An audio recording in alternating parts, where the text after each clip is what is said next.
Saludos estimados amigos doctores y doctoras relacionadas. Gracias por acudir a este llamado. Agradecemos como siempre el respaldo a todos nuestros eventos de actualización científica. El día de hoy nos place mucho poder llegar a ustedes por esta vía contando con la presencia de la doctora Argelia Aybar, médico patólogo y directora médico de Medipad, quien nos hablará hoy en este masterclass de cáncer endometrial.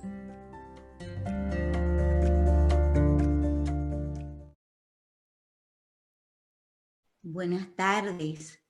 Qué placer estar aquí con todos ustedes, compartiendo este momento de ciencia en el medio de un enemigo invisible que anda por el mundo atacando a los seres humanos sin importar edad, raza, estrato social. De todas maneras, vamos a concentrarnos en el momento de hoy, ahora, en el ahora y en el aquí, a ver un poquito de ciencia y a olvidarnos un poquito del coronavirus. El tema que tenemos para hoy es cáncer endometrial. He tratado de hacer un poquito de actualización para poder compartir con ustedes esta presentación, que para mí siempre es un placer conversar, ya que estamos hablando de una neoplasia bastante común. La agenda que tenemos para hoy es que vamos a ver la epidemiología del adenocarcinoma del endometrio, los tipos y gradaciones histológicas. Vamos a ver un tema calientito, que son las variantes moleculares del cáncer del endometrio, cómo manejar un informe de un legrado uterino, los marcadores de inmunohistoquímica que tenemos disponible y para qué sirven, y la importancia del informe del patólogo para poder tratar el paciente. Pues hablando de la epidemiología, el cáncer del endometrio es la neoplasia ginecológica maligna más común en los países desarrollados, con una incidencia de casi un 13 en 100.000 mujeres y una tasa de mortalidad de 2.4 en 100.000 mujeres. En los países de desarrollo es la segunda neoplasia maligna ginecológica más común, solamente llevándole ventaja todavía el cáncer del cuello uterino, con una incidencia de 6 en 100.000 mujeres y una tasa de mortalidad de 1.7 por cada 100.000 mujeres. El carcinoma endometrial, sobre todo el más común, se desarrolla con una estrecha relación con los niveles plasmáticos y tisulares de las hormonas esteroideas sexuales y los receptores hormonales. Como dijimos, la neoplasia ginecológica más frecuente, mueren alrededor de 142.000 mujeres anual en el mundo. El tratamiento más común en el estadio 0 es la histerectomía con salpingoforectomía bilateral, y si tiene indicada la linfadenectomía, seguido de radioquimioterapia dependiendo del estadiaje, y el 75% de las mujeres se encuentran, gracias a Dios, en la etapa 1 cuando se diagnostica la enfermedad. El resto, que es el 25%, están en un estadio más avanzado. Es el cuarto tumor maligno en incidencia y el octavo como causa de muerte a nivel mundial. La edad promedio en el diagnóstico es al principio de la sexta década de la vida. Vamos a ver cuáles son los factores de riesgo: obesidad, síndrome de ovario poliquístico, el uso prolongado de estrógenos, sobre todo en la menopausia, una menarquia temprana, una menopausia de edad avanzada, antecedentes de infertilidad o nuliparidad, irregularidades o trastornos menstruales, residir en Norteamérica o en el norte de Europa, nivel educativo medio y socioeconómico altos, es más frecuente en los caucásicos, en edad avanzada, cuando se usan dosis acumulativas altas de tamoxifeno, antecedentes de diabetes e hipertensión arterial y el uso prolongado de anticonceptivos orales. También el tabaquismo es un factor de riesgo. Dentro de la patogenia del cáncer de cuello uterino, tenemos que en la tipo 1, pues es el uso de estrógeno. En el tipo 2 no se conoce precisamente cuáles son sus antecedentes, pero vamos a hablar un poquito de ello un poquito más adelante. Dentro de los tipos histológicos del carcinoma endometrial, tenemos que son 2 y es muy importante poner esto en el informe de patología. El tipo 1 incluye el carcinoma endometrioide y el tipo mucinoso. Estos tumores sí están asociados al uso de estrógenos a largo plazo, a la obesidad, al síndrome de ovario poliquístico, al síndrome de Stern-Leventhal y al uso de estrógenos exógenos como los tamoxifenos. Las alteraciones más comunes encontradas a nivel molecular en estas neoplasias es la mutación del oncogen PTEN, el KRAS y el PAX2. La neoplasia intraepitelial endometrial, la hiperplasia atípica, se ha considerado como una lesión precursora y esto se conoce como el complejo de hiperplasia simple, compleja sin atipia, compleja con atipia, adenocarcinoma. Nosotros los patólogos solemos decir, cuando hablamos de este tipo, que está en el contexto de hiperplasia compleja adenocarcinoma.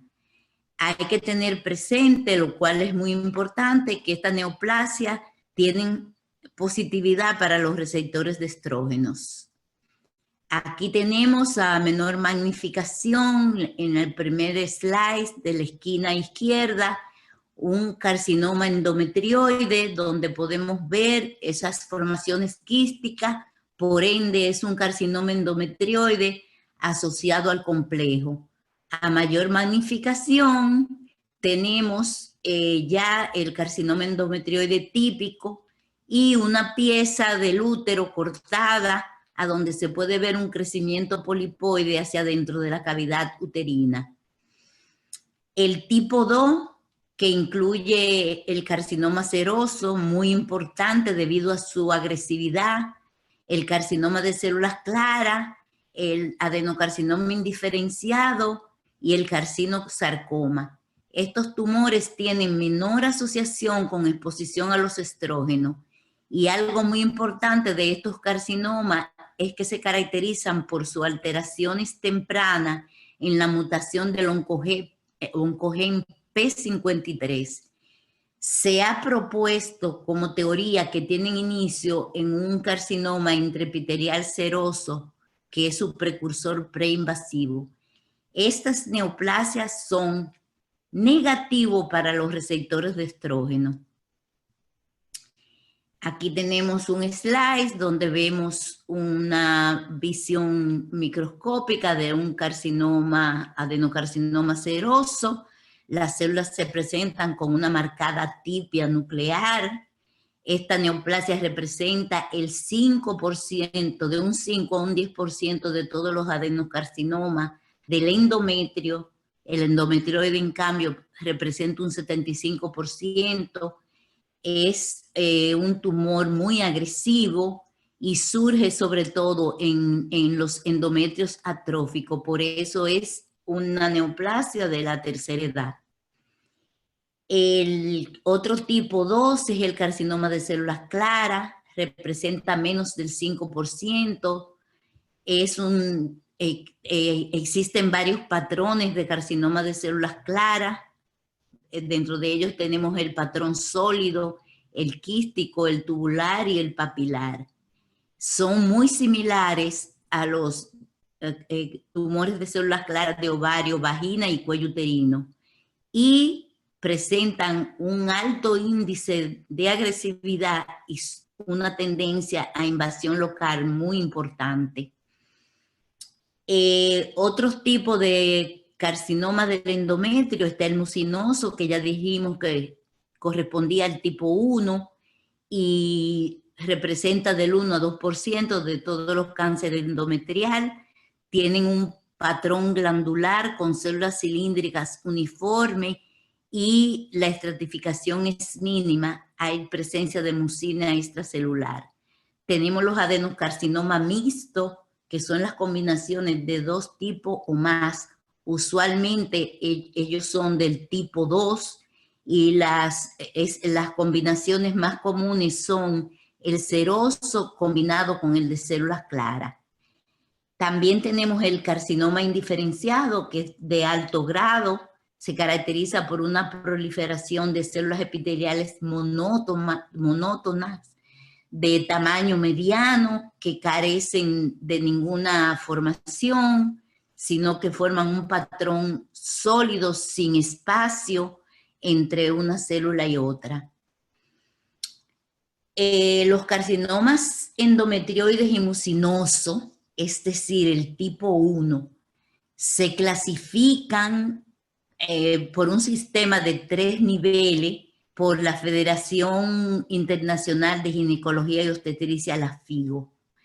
Esto es refiriéndonos a la gradación histológica de los carcinomas tipo 1, para que no cometamos el error de clasificar los tipo 2 en FIGO, porque los tipo 2 todos son de alto grado.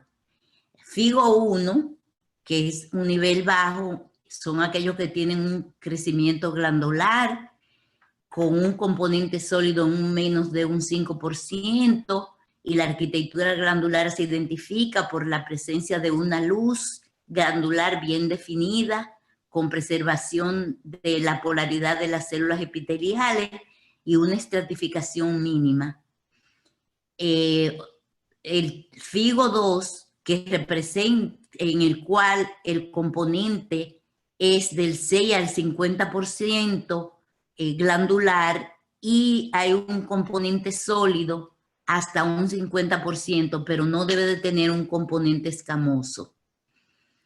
El FIGO 3, la gradación 3, es cuando más del 50% del componente es sólido, no escamoso. En general, también se puede aplicar un sistema de 2 niveles que es mucho más sencillo, donde el nivel FIGO bajo, grado bajo, corresponde al 1 y 2 del FIGO, y el grado alto, el adenocarcinoma de alto grado, refiriéndonos nuevamente a los endometrioides, es el FIGO 3. Otros tipos de carcinoma, como son el seroso, el de células claras, el carcinosarcoma indiferenciado mixto, repito, por definición son de alto grado. Bueno, cuando tenemos una biopsia, el informe patológico debe de incluir el tipo histológico, el grado histológico y evidencia de invasión linfovascular, la profundidad de la invasión del miometrio, si es una pieza quirúrgica, afectación del estroma cervical y el estatus de los ganglios y el estado de los receptores hormonales cuando se trate de carcinomas endometrioides o tipo 1. En el caso de los carcinomas serosos, la Academia Americana de Patología y la Academia Canadiense de Patología obligan a los patólogos a reportar la sobreexpresión del oncogen HER2-Neu. De esto vamos a hablar un poco más adelante. Este informe debe ser exhaustivo, debe de ayudar al clínico no solo a decidir el curso correcto del tratamiento, según la etapa de la enfermedad, ya que se debe de informar el estadio patológico, sino también que debe de informar los factores de riesgo. Por lo tanto, la evaluación histopatológica debe ser extensa y se convierte en obligatoria. Bueno, dentro de los diagnósticos posibles y coadyuvantes para el diagnóstico de carcinoma del endometrio están los marcadores serológicos tumorales, que es el CA-125, también los estudios de imágenes como radiografía torácica, tomografía computarizada, resonancia magnética para descartar metástasis, la biopsia del endometrio que se convierte en obligatoria, que puede ser con legrado o por aspiración, la ecografía vaginal para medir el grosor del endometrio y la histeroscopía. Cuando nosotros tenemos enfrente una laminilla con un legrado, con una biopsia por aspiración o legrado, y nos sale una imagen, una de estas, nosotros lo primero que nos debe de hacer es cuestionarnos y no irnos rápidamente a decir, oh, carcinoma endometrial, carcinoma del endometrio, en biopsia de endometrio. No, nos tenemos primero que preguntar con este grado de diferenciación, ¿es esto un adenocarcinoma de endometrio? ¿Es esto un adenocarcinoma de endocervix que se legró conjuntamente con el legrado endometrial? ¿Es esto un adenocarcinoma de colon que perforó la pared del útero? ¿O es esto un adenocarcinoma de ovario que llegó a través de las trompas uterinas? Entonces, el informe debe de decir adenocarcinoma poco diferenciado en legrado endometrial. Recomendamos panel de inmunohistoquímica para establecer primario. Ese panel de inmunohistoquímica, que nunca debe de ser un solo marcador, debe de incluir receptores de estrógeno, P16, citoqueratina 20, CEA, antígeno carcinoma embrionario, CA-125, WT o tumor de Wilms, P53 y CDX. Haciendo un rejuego con estos marcadores, nosotros podemos establecer la histogénesis, ya que una P16 positiva no habla de un adenocarcinoma de endocervix, ya que es un marcador indicativo de virus del papiloma humano. Esto conjunto con otro marcador que nos puede ayudar, como es un CEA, no habla de histogénesis de endocervix. Una citoqueratina 20 conjuntamente con un CEA y un CDX positivo no habla que el tumor es de colon. Un CEA que puede ser de ovario, de endocervix o puede ser de colon, ya ustedes ven cómo es que se usa la combinación de marcadores. Un P53 no habla de un adenocarcinoma seroso agresivo conjuntamente con unos receptores de estrógenos negativos. Y un CDX que no puede hablar de colon, de ovario y de un carcinoma seroso también. Entonces, este es un panel completo que se puede hacer con el mismo bloque de parafina y podemos establecer el primario para así ustedes poder proseguir a tratar la paciente. ¿Cuáles son los patrones de diseminación del cáncer de colon? Puede ser por extensión directa, y ya ustedes saben a dónde se puede ir, a endocervix, si el cáncer está próximo a las entradas de las tubas uterinas, puede salir por las tubas y hacer implantes peritoneales o irse al ovario, hacer metástasis por vía linfática, pero también se puede diseminar por vía hematógena, porque ustedes saben que el endometrio hace mucha necrosis y hay muchos vasos sanguíneos, o por exfoliación puede irse a través de las tubas y hacer implantes peritoneales. Aquí de nuevo tenemos el patrón de diseminación, por acordarnos de las cadenas ganglionares pélvicas y preaórticas, y acordarnos que por la vía hematógena puede hacer metástasis a pulmón, hígado, cerebro, hueso, ganglios cervicales. Es decir, que cuando se trata de un adenocarcinoma seroso, ojo con él porque puede hacer metástasis hasta en cerebro y hueso. Vamos ahora a hablar de lo último, que es la clasificación molecular del carcinoma del endometrio. Nosotros sabemos que la determinación de tipo, grado histológico y estadiaje del tumor es crítica para la estratificación y el manejo de riesgo del paciente. Sin embargo, se ha visto que hay poca reproductividad entre observadores, es decir, entre patólogos, con el tipo y el grado histológico del tumor.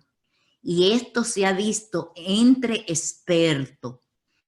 Por eso, estudios recientes han proporcionado una caracterización integral de los perfiles genómicos del carcinoma endometrial. Esto ha llevado a proponer una clasificación que separa los carcinomas endometriales en 4 grupos. Un grupo número 1 que tienen mutaciones de la P53. En este grupo está la gran mayoría de los carcinomas serosos y un 25% de los carcinomas endometrioides de alto grado. El segundo grupo es el que tiene un número bajo de copia, un número bajo de mutaciones, con mutaciones de el PTEN, el KRAS, la PIK3CA.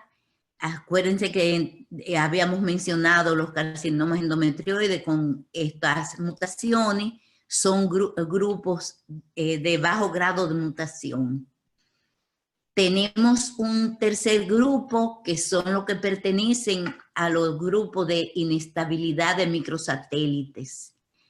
Esto implica alteraciones de genes de proteínas de reparación debido a reparación disfuncional del ADN, que son las proteínas o microsatélites MLH1, PMS2, MSH2, MSH6. El mecanismo subyacente predominante es el silenciamiento epigenético de esta proteína. O sea, hay un delete, hay hipermetilación del promotor y el gen deja de funcionar y no hay reparación del ADN. Debo de mencionar que pacientes de este grupo que tengan carcinoma del endometrio se presentan en pacientes jóvenes y están asociados a otros síndromes que estas pacientes cursan con un aumento de probabilidad de desarrollar cáncer de endometrio y de ovario.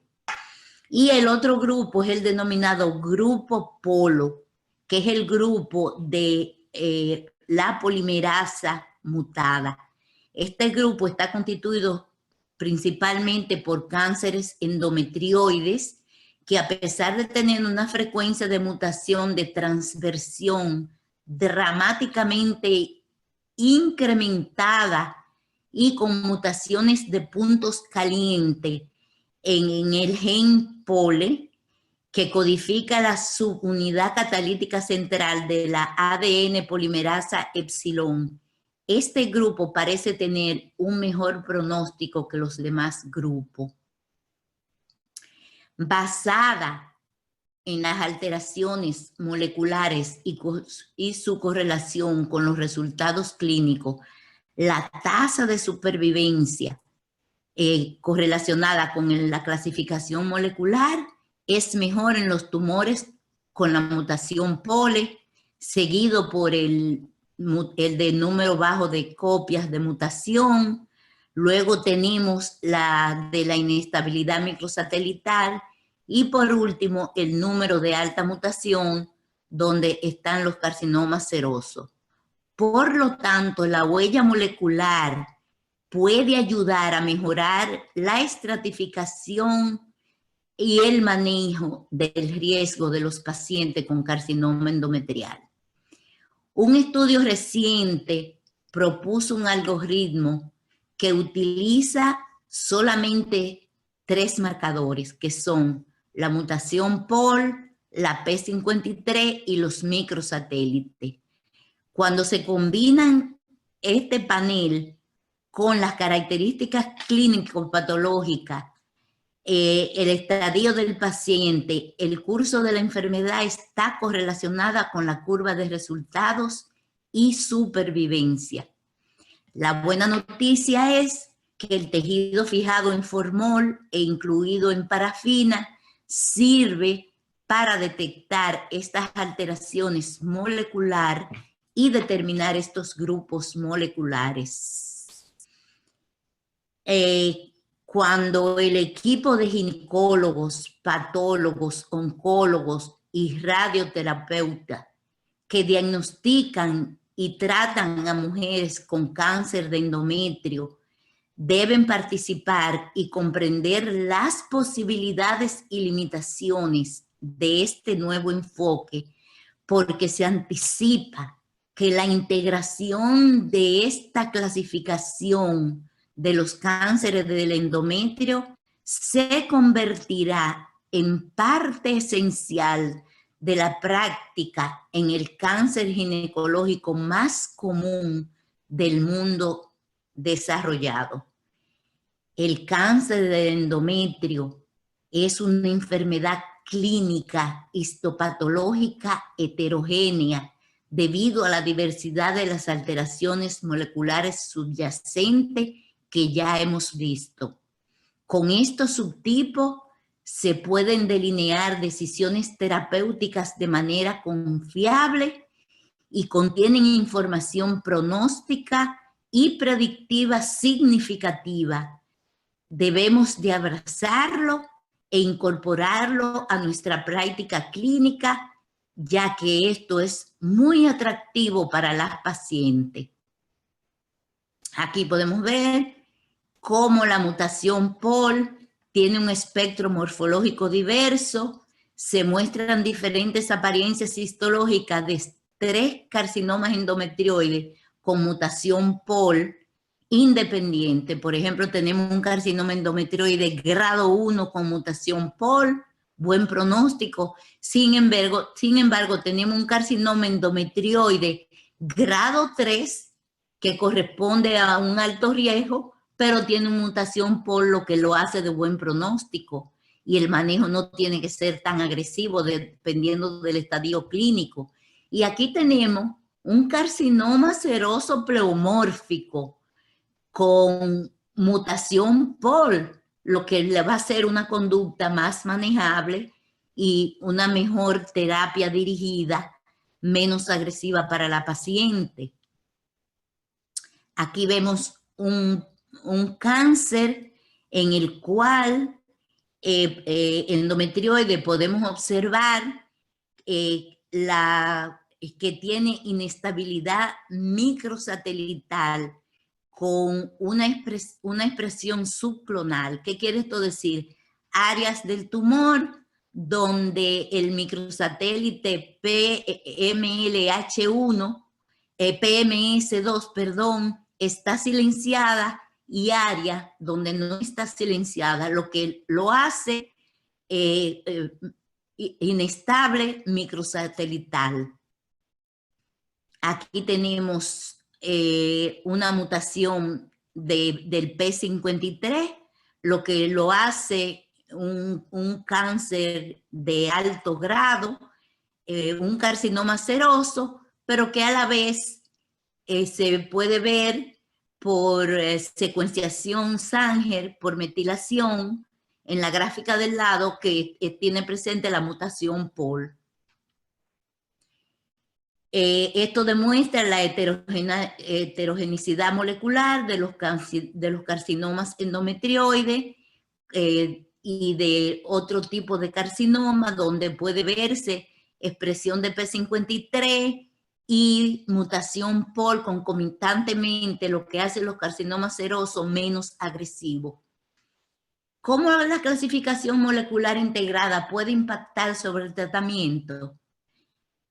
Bueno, esta integración brinda oportunidades para estratificación de riesgo del tratamiento específico cuando tenemos la subclase molecular.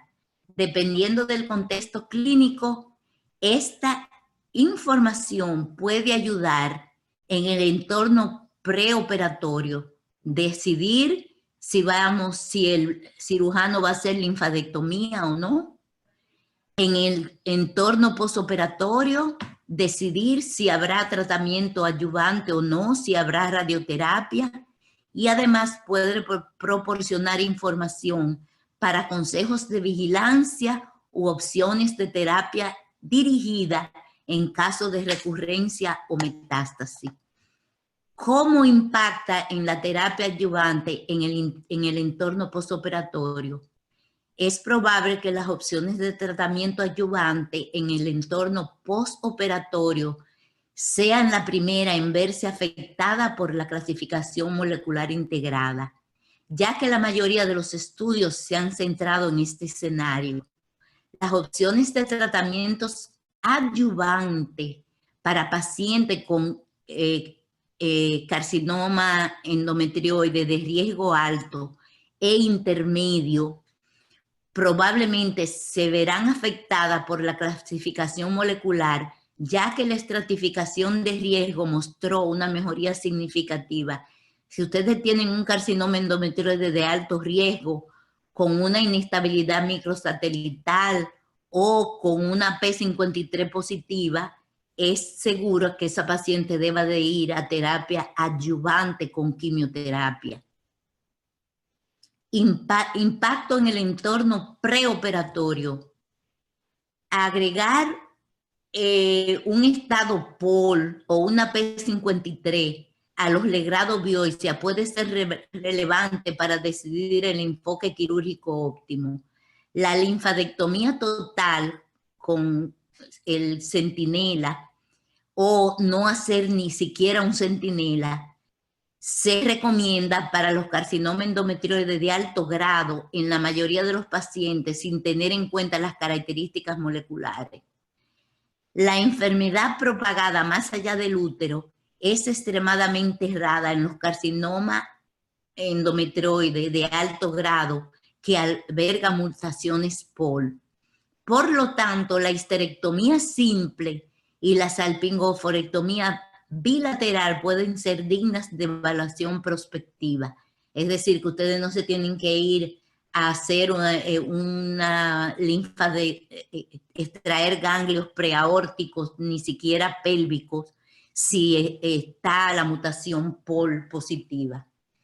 Por el contrario, para las mujeres con carcinoma endometrioide y P53 mutada, la cirugía más agresiva es recomendando la linfadenectomía de los ganglios pélvicos, incluyendo los preaórticos, y hacer una cirugía más agresiva.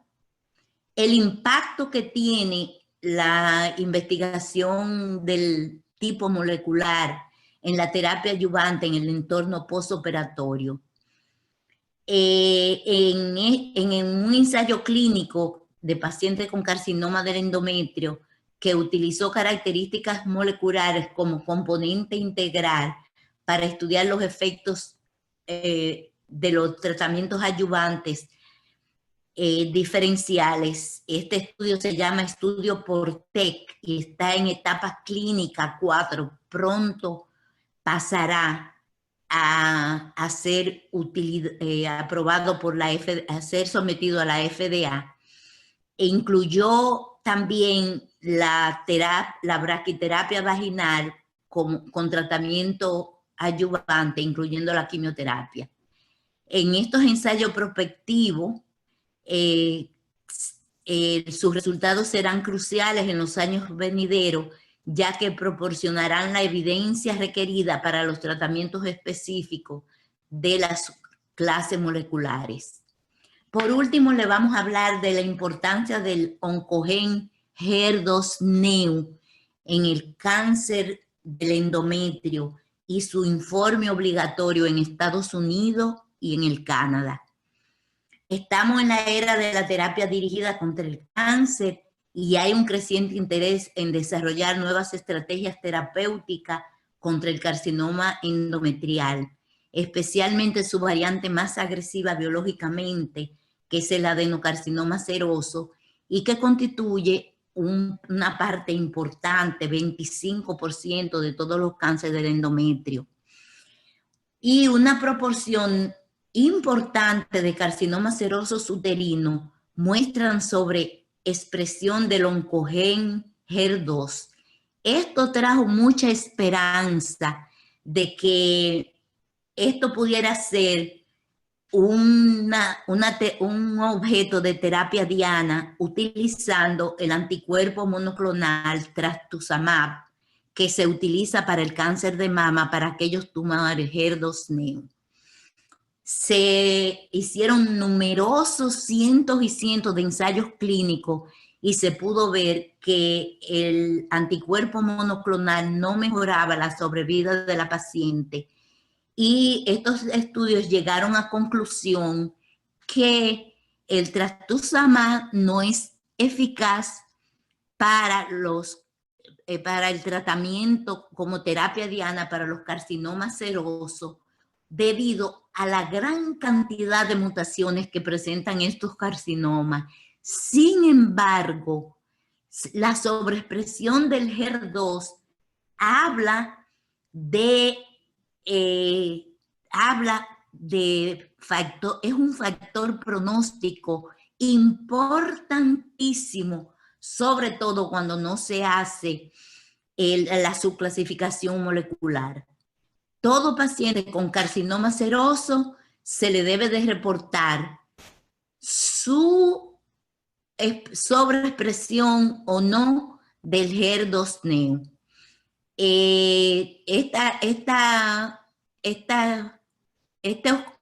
Sobreexpresión de este oncogen se interpreta igual que para el cáncer de mama.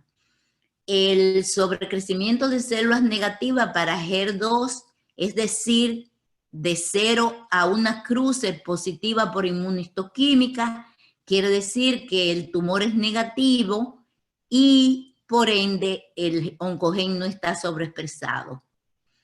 En el grupo 2 tenemos que son 2 cruces y miren aquí en esta diapositiva mostramos una sobreexpresión de HER2-Neu y en el grupo 2 tenemos que son 2 cruces y la paciente que se le realizó inmunohistoquímica debe de confirmársele esa sobreexpresión por FISH, por hibridación in situ, por inmunofluorescencia. Eso aquí están estandarizados y se utiliza para cáncer de mama como diana terapéutica con el trastuzumab. Y la sobreexpresión es cuando es 3 cruces, como el caso que nosotros vimos. Fíjense que la expresión es completa, donde el anticuerpo bordea todas las células tumorales.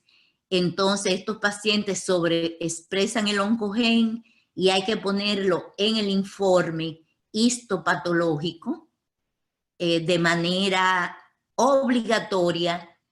Está establecido aquí en Estados Unidos, en algunos países de la Unión Europea y en el Canadá. Entonces, ¿qué yo quiero que ustedes se lleven a su consultorio? Que el carcinoma del endometrio es el carcinoma ginecológico más común en los Estados Unidos, y el segundo en países como el nuestro, que el primero es el de Exocervix, que la mayoría de los carcinomas endometrioides son de bajo grado y que se curan con cirugía, y algunos requieren de radioterapia y terapia adyuvante cuando se hace inmunistoquímica y se calculan otros factores de riesgo. Un subconjunto significativo experimenta recurrencia y la paciente no sobrevive a su enfermedad. Lamentablemente, las recurrencias son muy agresivas. Hay más de 8.000 muertes anuales atribuidas al carcinoma del endometrio de alto grado en Estados Unidos. Es imprescindible que el informe de patología sea preciso e incluya tipo histológico, grado histológico en los legrados, y si hay duda, solicitar panel de inmunistoquímica para establecer histogénesis con certeza. El ginecobstetra debe exigir a su patólogo un informe completo. En un seminario en el que yo participé, se señaló como culpable al patólogo cuando hay falla en el tratamiento por los carcinomas endometrioides de bajo grado debido a informes incompletos. Y claro, como coautor de esa falla está el ginecólogo que acepta y trata al paciente con este informe.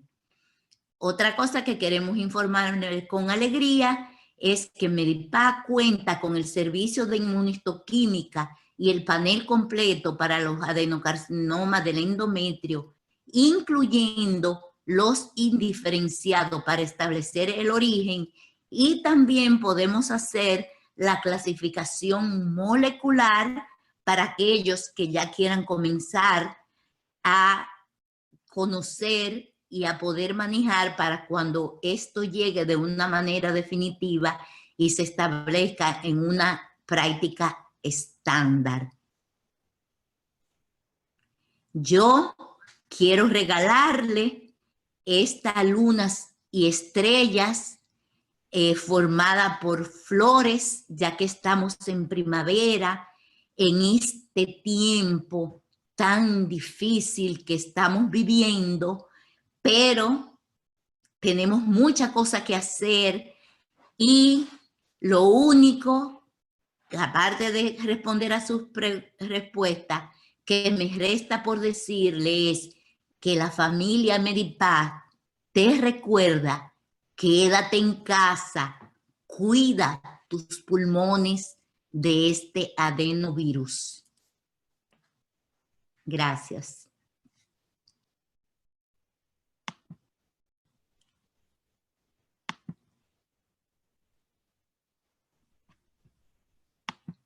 Pregunta, mami.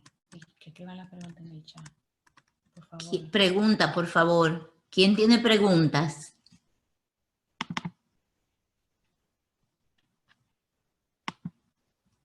¿No hay preguntas?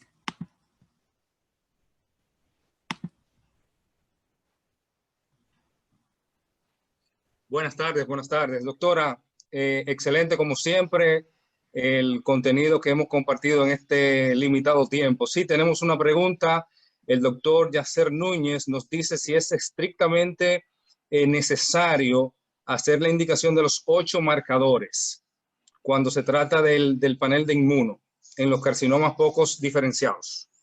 Bueno, se hace un panel. Generalmente, dependiendo del grado de diferenciación. ¿Por qué? Porque yo puedo ver una neoplasia y decir, esta neoplasia puede ser colon, o puede ser endometrio, o puede ser endocervix, o puede ser endometrio. Cuando es poco diferenciada hay que hacer el panel completo. Cuando es una versus otra, cuando es endometrium versus endocervix, pues entonces se hacen 3 marcadores: receptores de estrógenos, P16 y se agrega un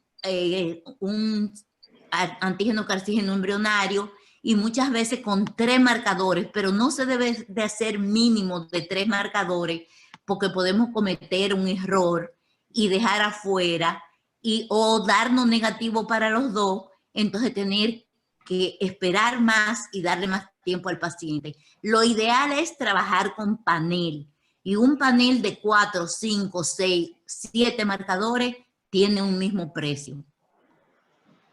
Excelente, muy bien. Igualmente, respondiéndole al doctor, en Medipac tenemos que cada marcador, 1,500 pesos, algunos seguros, algunas coberturas, sí, algunas aseguradoras los ofrecen, pero cada marcador, 1,500 pesos en nuestra empresa Medipac. Queremos hacer un saludo afectuoso. Mucha gente querida con nosotros, pero queremos tomar este minutito para saludar al doctor Sarita, que nos está acompañando vía cibernética por ahí, así que un gran saludo. Sí, yo quiero verle la cara al doctor Sarita. Tengo casi 2 años que no lo veo. Mi maestro. Un saludo militar para mi maestro. Así mismo es. Oh, doctor, qué gusto verle, doctor. Me complace grandemente verle. Gracias por existir, me siento honrada, muy honrada esta tarde. Un abrazo desde la distancia, doctor. Gracias por tomarse su tiempo y oír esta humilde alumna suya. Muy bien, ¿alguna otra pregunta, queridos doctores, queridos amigos? Estamos prácticamente en los minutos finales de este encuentro. Hay otra pregunta. Sí. Están hablando del uso del trastuzumab y los resultados. Hablamos sobre ello. El trastuzumab, el anticuerpo monoclonal, que se utiliza para cáncer de mama con el HER2 sobreexpresado, no tiene ningún efecto positivo sobre el endometrio debido a que hay mutaciones que inhiben la unión del anticuerpo con los receptores del HER2. Otra pregunta.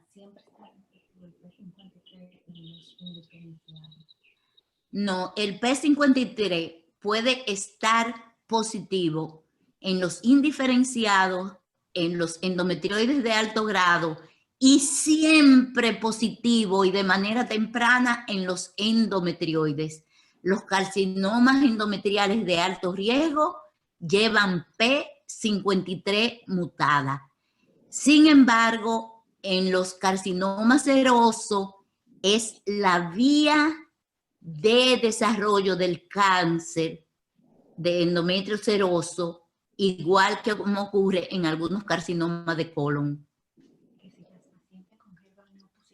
Muy bien, no nos sale el nombre de la persona, del doctor. Otra pregunta importante, que si los pacientes con HER2 positivo tienen mayor posibilidad de tener cáncer de mama. No.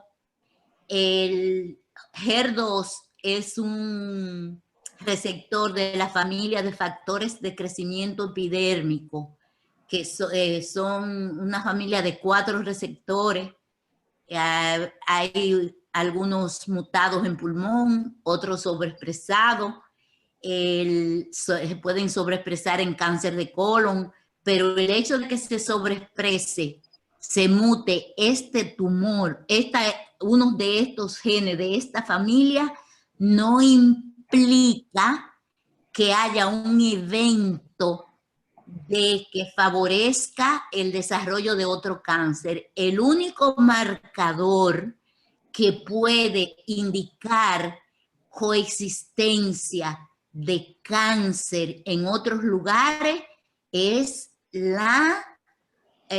los microsatélites. La inestabilidad microsatelital puede ser parte de un síndrome en el que haya con mayor frecuencia cáncer de colon y cáncer de ovario. Por eso toda paciente joven que se presente que debute con cáncer de endometrio, debe de hacérsele colonoscopía y darle seguimiento con cáncer de ovario y colon.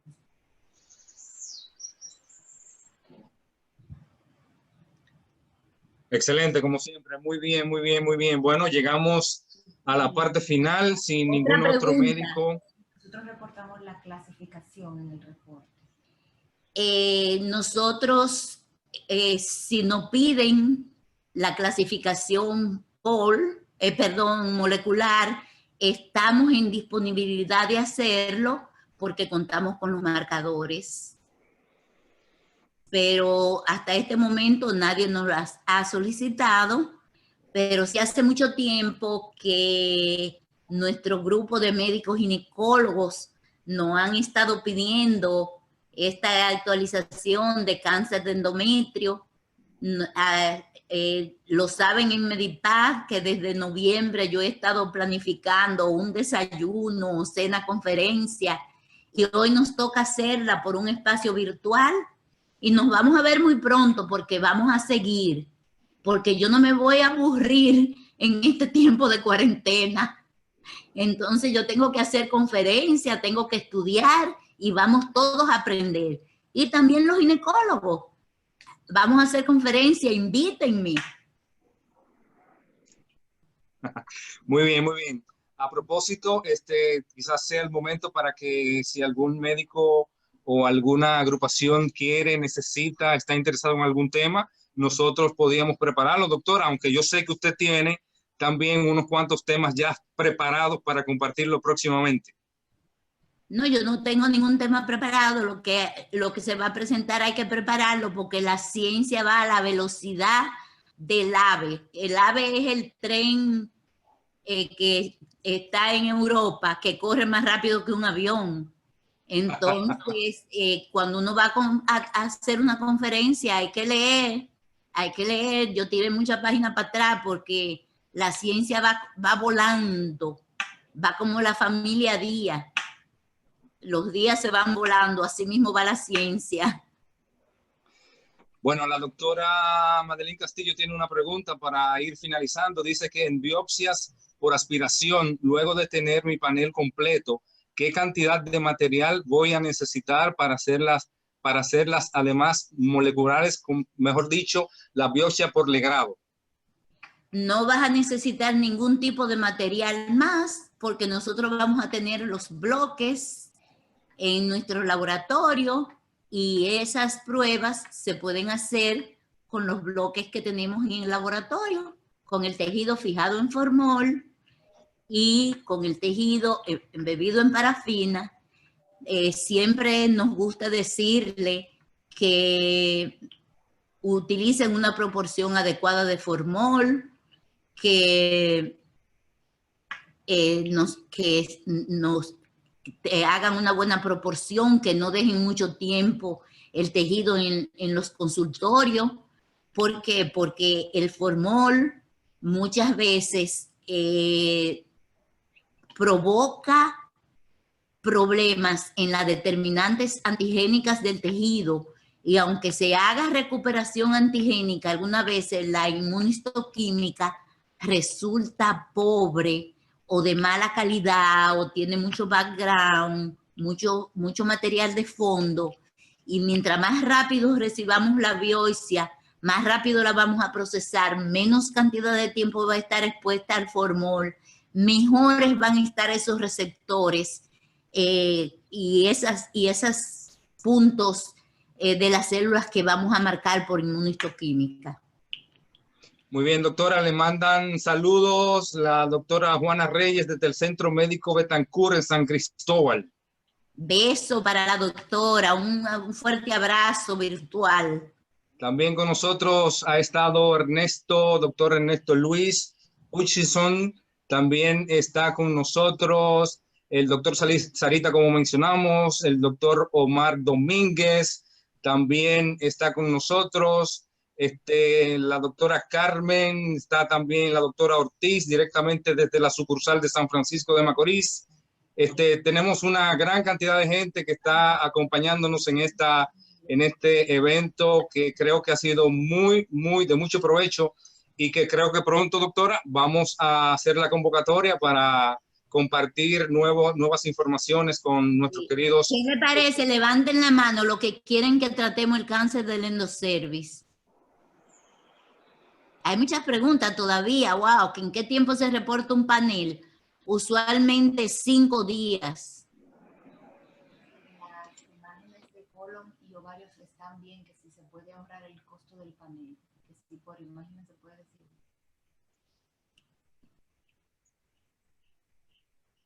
Saludo a los residentes de patología del moscoso cuello. Vi por ahí el nombre de la doctora Juana María, porque a mí, la que está aquí, la manager mía, que le dicen la capitana, no me dejó ver el público.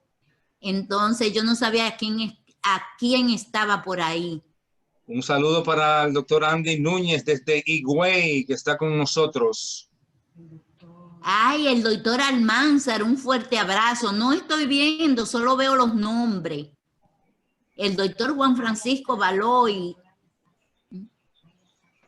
El doctor amigo querido mío, Arias Sasso, un fuerte abrazo desde la Florida. El doctor Luis Almanzar, abrazo para usted. La doctora Andy Roberto, saludos. La doctora Lourdes Perdomo, saludo para usted, doctora. Gracias por estar con nosotros, gracias. También nos saludan desde La Vega, la doctora Carmen Liliana Jerez. Saludo, doctora Jerez. Entonces, ¿están de acuerdo con cáncer de endocervix? Hay mucho que hablar.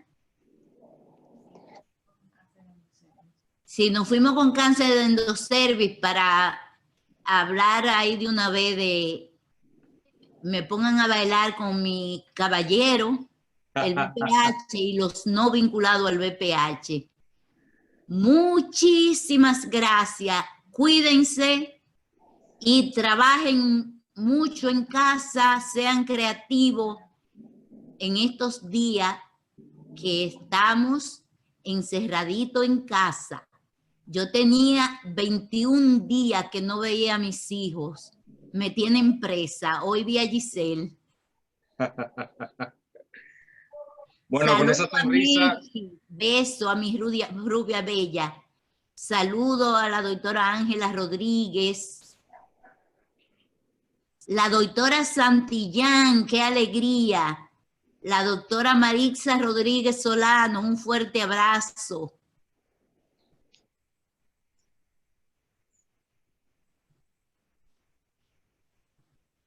Nali Cruz, wow, doctora, qué honor.